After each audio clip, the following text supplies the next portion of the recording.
এই মুহূর্তে দর্শক বন্ধুগণ আপনারা দেখছেন সবুজবঙ্গ নিউজ।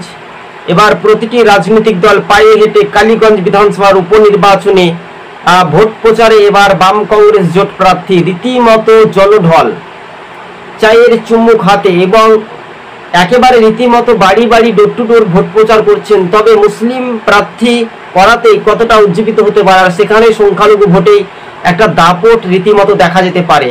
তাই সাগরদিঘি মডেলের নিরিখে কি ভোট হবে, এটাই মনে করছেন রাজনৈতিক মহল দর্শক বন্ধুগণ।